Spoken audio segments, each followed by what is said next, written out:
There is no shortage of imagination in Ethiopia, among its people, among its leaders. The question is whether the institutions, domestic and external, will let that imagination breathe.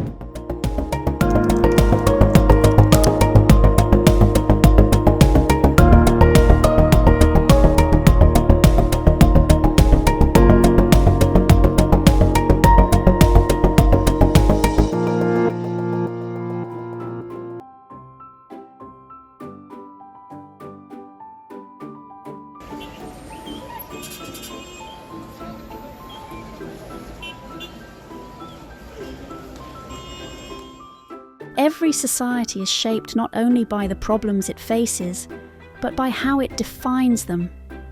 And defining a problem is never neutral. It flows out of material realities, whether survival itself is in question, or whether abundance has freed the imagination to ask bigger questions of identity, justice, meaning. In Ethiopia today, the questions are visceral. Inflation, food insecurity, conflict, unemployment, these aren't abstract. They are the raw terms of daily life. A parent agonizes over how to stretch a day's wage. Symbolic debates feel distant when survival is on the line.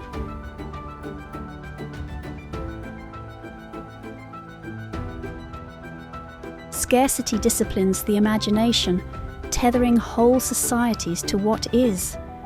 In contrast, in abundance-driven societies, people and institutions begin to manufacture problems out of possibility.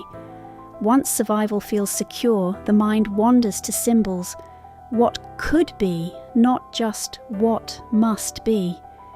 The Western press obsesses over micro-identities and symbolic politics.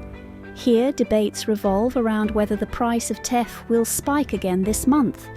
Both are real concerns, but their origins are very different.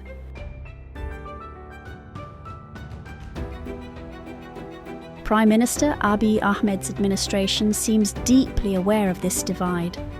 Many of its flagship projects, riverbank renewal in Addis Ababa, Unity Park, the Green Legacy tree planting campaign, a new museum of art and science, the Corridor Development Project are not strictly meant to resolve scarcity. They are gestures of aspiration, symbols of a state trying to imagine itself into abundance.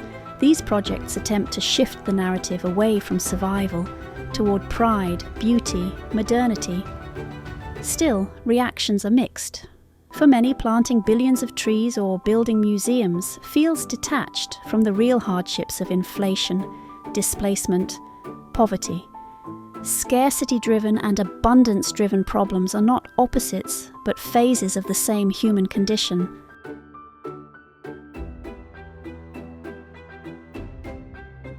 But transforming how a nation imagines itself doesn't depend only on internal effort.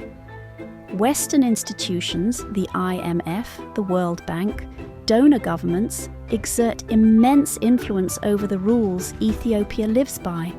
Through loans, aid, debt negotiations, they often impose a scarcity framework, demands for austerity, making subsidy cuts, removing protections that affect the poorest.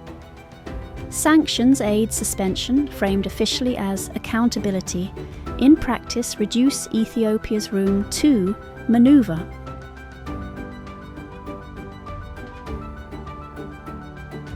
Inside Ethiopia, too, institutions reflect this tension. The press tends to amplify crisis more than possibility. Religious leaders are asked to pray for peace and rain rather than lead moral debate. Universities, underfunded, closely managed, more often train administrators of scarcity than architects of abundance. In effect, institutions become survival managers instead of imagination builders. The challenge for Ethiopia is twofold: to build institutions that secure survival and basic needs, and to nurture imagination, the capacity to dream of abundance. The current government's aspirational projects are attempts to bridge that gap.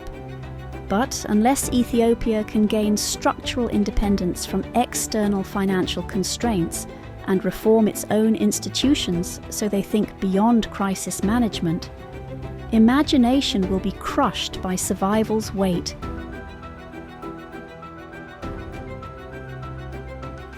There is no shortage of imagination in Ethiopia, among its people, among its leaders. The question is whether the institutions, domestic and external, will let that imagination breathe, because in the end, imagining what could be is the first step out of merely surviving. From Addis Standard O. Pied, full article available on our website.